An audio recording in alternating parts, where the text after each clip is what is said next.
qu'est-ce que tu fais? Bah, je mets la caméra de sécurité.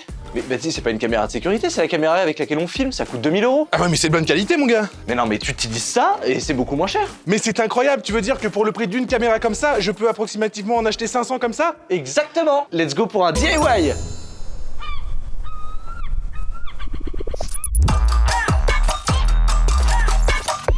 Comme vous le savez, en ce moment, on est sur une série de domotique DIY et eh bien, il y a Xiaomi qui nous a contactés et c'est un sponsor qui a plutôt du sens parce qu'ils sont en train de lancer dans le cadre du Mi Fan Festival l'Idea Lab. L'Idea Lab sur smartphone, c'est une manière fun et intelligente de créer des nouvelles choses à partir d'objets Xiaomi existants en laissant parler son imagination et en rajoutant des trucs de ouf. Oui, vous pouvez mixer une tonne d'objets ensemble et les possibilités, elles sont presque infinies. Vous pouvez, je sais pas moi, créer une smartwatch machine à remonter dans le temps à jetpack rétro rocket. D'accord? Bref, on peut absolument tout mixer sur cette application. Et puis en tant que créateur de contenu DIY, nous on trouve ça cool qu'une marque comme Xiaomi propose une application qui vous permet de laisser aller votre imagination et de créer du contenu de manière ludique et créative. Ouais, du DIY à la sauce Xiaomi quoi. Exactement. Bon, en plus, en vrai, nous à l'atelier, on utilise beaucoup les produits Xiaomi. C'est vrai qu'on a des caméras Xiaomi dans l'atelier, certains capteurs aussi de domotique qu'on a reliés à notre Z-Gate en Zigbee, c'est des Xiaomi. Exactement. Bon voilà, on aime bien la marque en vrai. Parler de Xiaomi dans un sponsor sur la chaîne alors qu'il y a déjà des produits Xiaomi dans la vidéo, bah c'est win-win. Et ils vont être contents Xiaomi, on utilise leurs produits dans notre atelier et en même temps c'est la vérité. Donc pour le coup, bah pourquoi se priver de ce sponsor? D'ailleurs, le sponsor là, c'est surtout pour parler du Mi Fan Festival et de l'Idea Lab. Donc retrouvez tous les liens en description si ça vous intéresse, n'hésitez pas à aller checker. Et vous avez en jouant au jeu la possibilité de gagner des remises exclusives sur les produits Xiaomi. Donc n'hésitez pas à aller checker ça dans la description une nouvelle fois. Et maintenant, bah on passe à la suite de la vidéo. Alors bon, blague à part, c'est quand même hyper intéressant ce petit module. Ce petit module-là, il permet de faire presque de la haute définition à une qualité largement suffisante pour de la vidéosurveillance et je l'ai trouvé tout à l'heure sur AliExpress à 3,50 €. Pour 3,50 €, les gens pourraient s'amuser à en prendre deux, tu peux en faire une super webcam aussi. Oui, bon alors là, vous voyez en soi, je vous mets juste le module de caméra, mais en réalité, c'est relié à tout un circuit qui contient un emplacement pour une carte SD, une petite lampe LED et un ESP32. Le ESP32, c'est la version améliorée de tous les ESP8266 dont on vous parle dans tous ces tutos domotiques depuis le début de la chaîne. Mais oui, ça veut donc dire qu'on va pouvoir l'interfacer en domotique. Mais j'ai entendu aussi qu'il y avait une LED, donc est-ce que ça veut dire que potentiellement on peut flasher les visages des gens et éventuellement éclairer une pièce dans le noir quand il y a quelqu'un qui te cambriole? C'est ce qu'on va essayer de faire aujourd'hui. Donc c'est parti, pour tous ceux qui connaissent les tutos domotiques, on vient mettre Tasmota. Et pour tous ceux qui savent pas ce que c'est, on vous explique ça maintenant. Alors avant tout, on a un module iTinker qui contient un module ESP32 et qui est développé par Espressif et qui permet de faire le ESP32 Cam. C'est ce module-là qui va avoir l'intelligence pour récupérer les flux vidéo et en faire notre caméra de surveillance. Alors il y en a d'autres, hein, le TTGo, le M5 Stack, mais celui-ci est le moins cher et celui qu'on a choisi. De toute façon, vous avez tous les liens en description. Alors ensuite, on va lui adjoindre une caméra qui contient un module OV2640. C'est un capteur qui fait 2 mégapixels de résolution. En théorie, avec 2 mégapixels, 1920 par 1080 à la Full HD, ça multiplie, ça fait 2 millions de pixels approximativement. La problématique qu'on va rencontrer, c'est des rapports de ratio entre la hauteur et la largeur et aussi une réserve de puissance qui est un petit peu faible et qui fait qu'on va devoir baisser la résolution, mais qu'on aura quelque chose qui sera largement suffisant pour faire de la vidéosurveillance ou pour s'amuser et en faire une webcam. Et ensuite, une fois qu'on a connecté tout ça, on le relie à ce petit module qui permet de tout interfacer en USB, le relier à un ordinateur et le programmer avec Tasmota. Alors Tasmota, vous savez, c'est ce firmware qu'on avait installé sur les ESP8266 et sur les modules Sonoff. Qu'est-ce que c'est qu'un firmware? Eh bien, je vous le répète, c'est une sorte de système d'exploitation qui va permettre d'explorer toutes les fonctions de notre puce, en l'occurrence la puce ESP32. Alors vous allez me dire, qu'est-ce que c'est que maintenant l'ESP32 par rapport à l'ESP8266? Eh bien concrètement, c'est une version plus récente, plus moderne, plus rapide, plus puissante. À la base, le ESP8266 était un monocœur à 80 MHz, alors que l'ESP32, lui, c'est un double cœur jusqu'à 240 MHz avec en plus le support du Bluetooth. Donc là, tout ce qu'on va vous montrer pour l'instant, ce sont des étapes qui sont en bêta, puisque Tasmota vient tout juste de se mettre à jour pour supporter ces nouvelles puces et en plus supporter les modules de caméra. Nous, dans nos tests, ça a fonctionné, mais malheureusement, il peut y avoir des mises à jour qui vont faire que certaines fonctions seront moins fonctionnelles. En tout cas, là, je vais vous montrer toutes les étapes les plus simples qu'on a trouvées avec Baptiste pour pouvoir mettre le firmware en place et récupérer le flux vidéo du capteur. Donc la première chose à faire, c'est de se retrouver sur la page de Tasmota, de télécharger le firmware et un petit utilitaire qui va nous permettre, grâce à la carte dont vous parlait Baptiste tout à l'heure, de le brancher en USB et installer le firmware sur le module. Donc c'est parti, on vient télécharger la version Tasmota 32 webcam, puisqu'on veut justement la version qui supporte les caméras. on clique dessus, on l'enregistre dans notre dossier et ensuite on va télécharger l'utilitaire qui permet de mettre le fichier dans l'ESP. Et pour ça, vous avez tous les liens dans la description, vous téléchargez l'utilitaire et en plus ce qui est pratique, c'est qu'il n'a pas besoin d'installation. Donc maintenant qu'on a ces deux fichiers dans notre dossier, je vais pouvoir démarrer ESP Flasher Windows x64, on va avoir un message de Windows, on exécute, et là on va pouvoir choisir le port sur lequel est relié notre ESP et le firmware. Donc maintenant, je viens prendre mon ESP32 caméra, le clipser sur notre module USB et relier le tout à l'ordinateur. Il y a le son de Windows, la petite LED s'allume, on va voir dans le logiciel, on scanne les ports, et voilà, on voit que je suis sur le port COM6. Donc on va sur le port COM6, et puis ensuite on va mettre le firmware, Tasmota 32 cam, on choisit, et là on va cliquer sur Flash ESP. Et là, c'est parti. Il met Erasing Flash, this may take a while, ce qui veut donc dire effaçage de la mémoire flash, cela peut prendre un petit peu de temps. Et une fois que le firmware sera téléchargé sur la puce, comme d'habitude, comme pour les autres vidéos qu'on vous met en lien dans la description ou dans le petit i juste là, on va pouvoir se connecter donc au hotspot Wi-Fi, configurer notre réseau Wi-Fi et ensuite pouvoir configurer Tasmota. Ce qui est super bien avec ce logiciel là, c'est qu'on va avoir toutes les informations ici qui vont s'afficher. On va voir le nom du hotspot Wi-Fi qui a été créé, donc là c'est Tasmota EE64881160 et on aura l'adresse IP du module. Donc là normalement, si je vais sur mon téléphone et que je vais dans les réglages et que je vais dans les réseaux Wi-Fi, on le voit bien, on a Tasmota EE64881160. Je clique dessus et là normalement la fenêtre va s'ouvrir pour qu'on puisse configurer notre réseau Wi-Fi. Donc là c'est parfait, je mets le réseau Wi-Fi, le mot de passe et je viens sauvegarder la configuration. Dès que j'ai cliqué sur la configuration, on a vu là dans la petite fenêtre noire qu'il a marqué Restart. On voit que ça essaye de se connecter à mon réseau Wi-Fi. On voit que j'ai fait une faute d'orthographe. On voit que ça ne se connecte pas. On voit que du coup il relance le hotspot Wi-Fi et donc on peut recliquer dessus pour reconfigurer le Wi-Fi. Yes! Donc là c'est bon, le Wi-Fi est bien installé et on voit donc dans la fenêtre que maintenant je suis connecté à l'adresse IP 10.0.0.163. Donc là normalement vous commencez à avoir l'habitude. Dans mon navigateur internet, je rentre l'adresse, pof, on se retrouve sur notre module Tasmota. Donc on voit bien ici ESP32 DevKit module Tasmota. Donc pour l'instant il n'y a pas d'image, c'est normal, j'ai toujours pas installé le module de caméra, mais en plus il va falloir dire que c'est un iTinker, puisqu'évidemment les ESP32 il y en a plein. Il y a des ESP32 pour contrôler une tondeuse à gazon, pour contrôler votre frigo, et puis il y en a qui permettent d'avoir une caméra. Donc il va falloir rentrer ces informations et là on aura une image. Donc on retourne sur le GitHub de Tasmota et on va aller sur la ligne correspondante à mon module iTinkerCam. D'ailleurs, vous pouvez voir que le M5 Stack et le LIGO sont aussi présents, donc on peut également les configurer. Donc je vais prendre la ligne de commande correspondante sur le iTinkerCam, la copier et me rendre dans mon firmware Tasmota pour pouvoir coller cette commande. Et pour ça, je vais me mettre dans Configure Other. À partir de là, je peux écraser l'ancien template, l'activer et sauvegarder mes informations. Le module va redémarrer. Maintenant, on voit qu'il y a iTinkerCam module, donc j'ai mon module qui est bien configuré et interprété. Ce qu'on va faire maintenant, c'est le débrancher pour pouvoir y relier ma caméra. J'ai juste la petite nappe ici, on la rentre dedans, et c'est un petit levier à bascule, clac. Et maintenant, ma caméra est connectée, et en plus, c'est hyper rapide parce que normalement, si je le branche, ça va tellement vite qu'il suffit que je rafraîchisse la caméra et ça devrait être bon. Yes! Coucou! Bon là, la qualité est pas ouf, je vais retirer le petit autocollant, ça sera un petit peu mieux, mais vous verrez, on pourra la modifier juste après. Mais ce qu'on peut voir là, c'est qu'il y a un petit bouton avec marqué off et surtout une genre de jauge de puissance. Ça, on va en parler tout de suite. Et là, vous avez toute la puissance, tout le pouvoir d'un système domotique que vous installez vous-même avec Tasmota ou avec d'autres firmware et des petits modules ESP32 comme ça.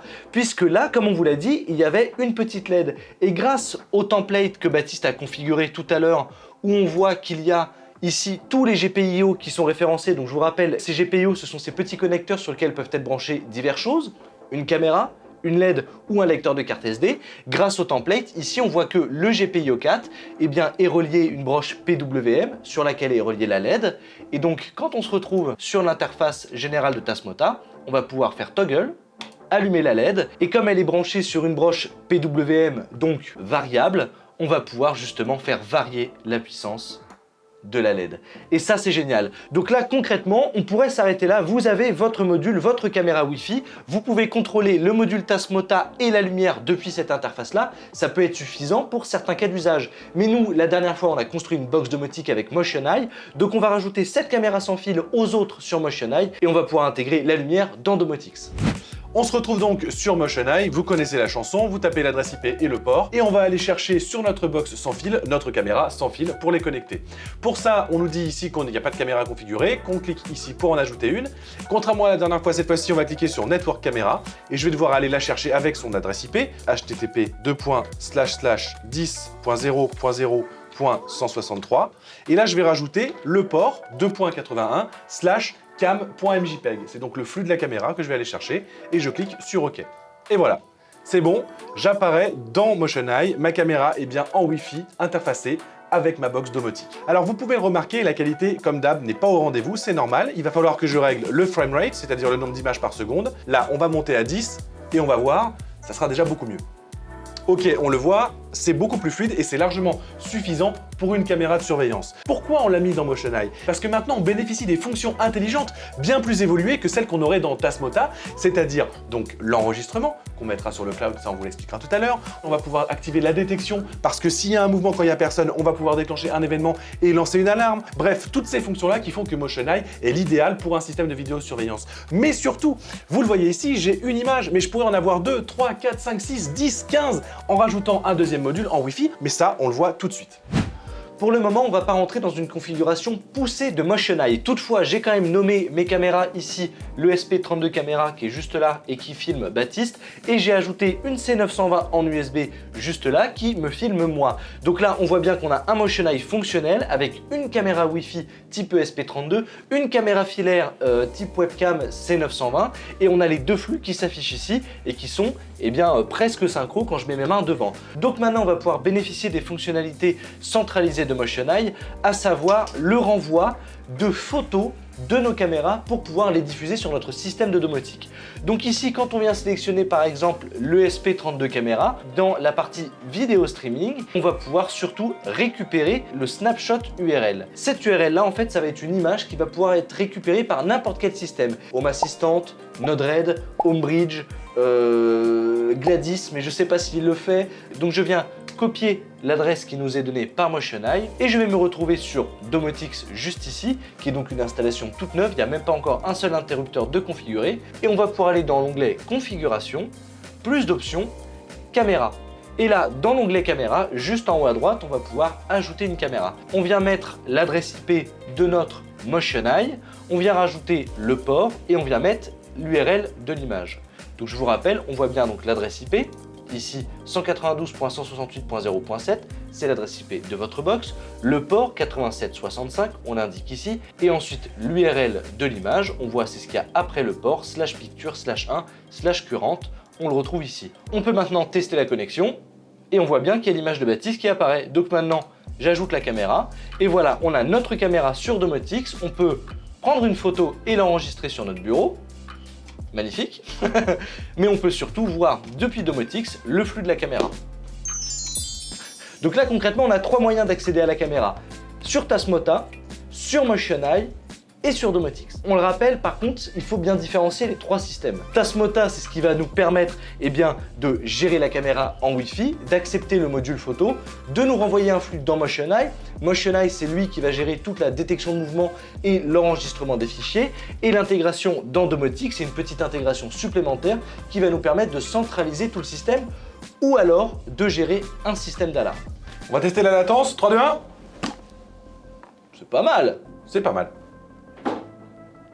C'est vraiment pas mal. Et donc maintenant que tout communique, que tout fonctionne bien, on va pouvoir commencer à paramétrer des actions dans MotionEye pour que ça alerte Domotix quand il y a un mouvement, pour que Domotix puisse à son tour nous envoyer des notifications sur son système d'alarme intégré.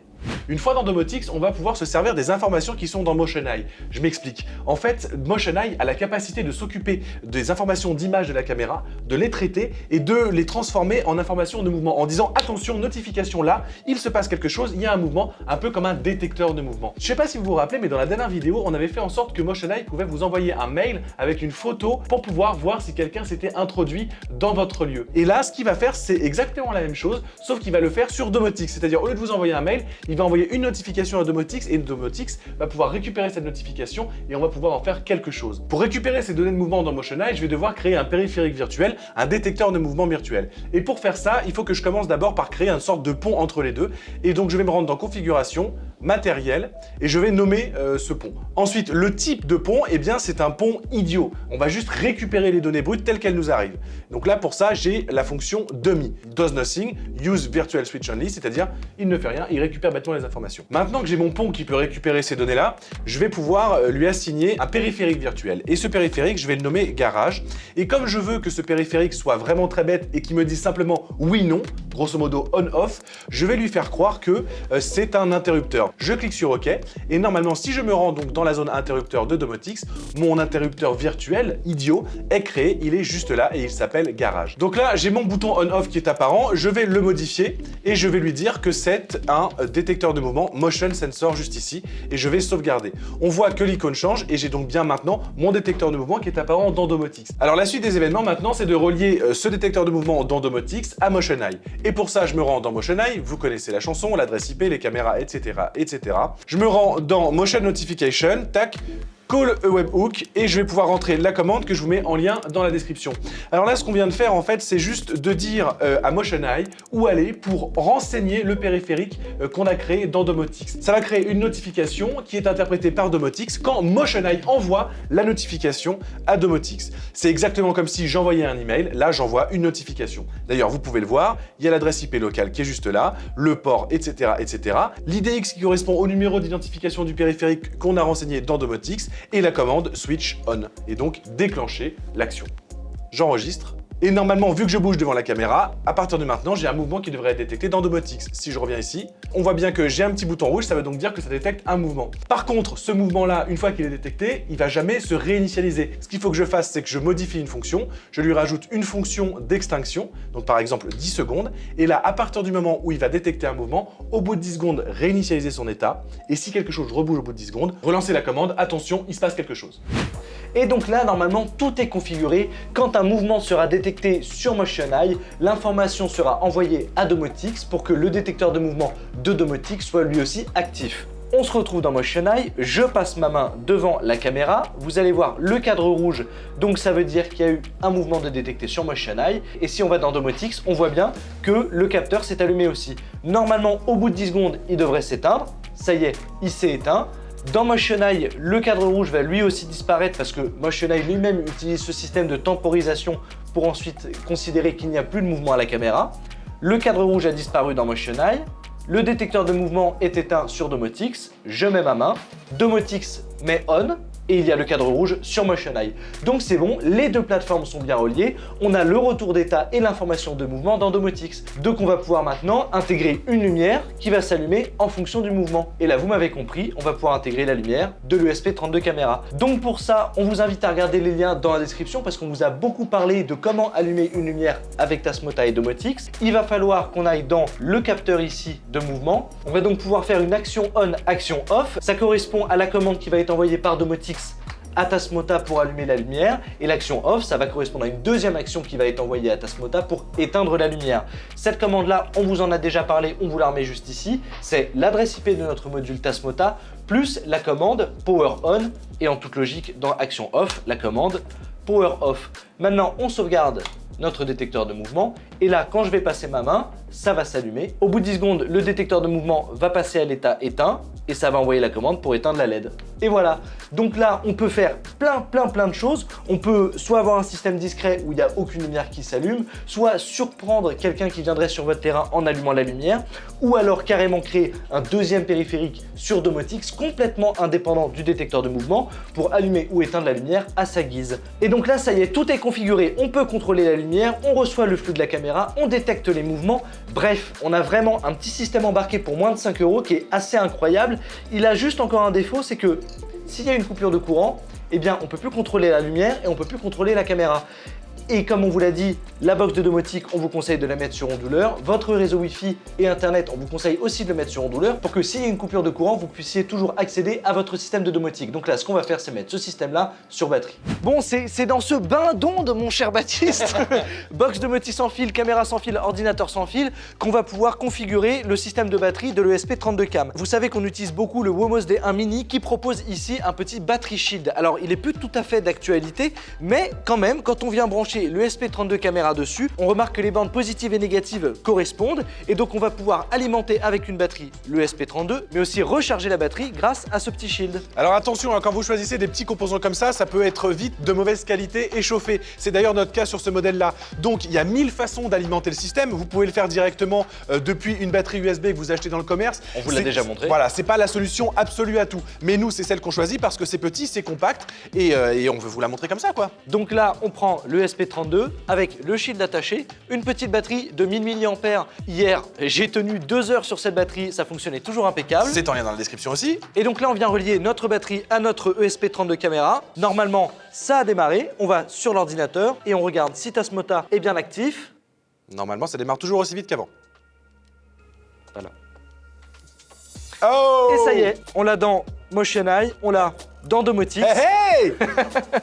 C'est bon, on a accès à notre caméra partout. Et normalement, je dois pouvoir aussi démarrer la lumière à distance. Ouah, ça brûle la rétine.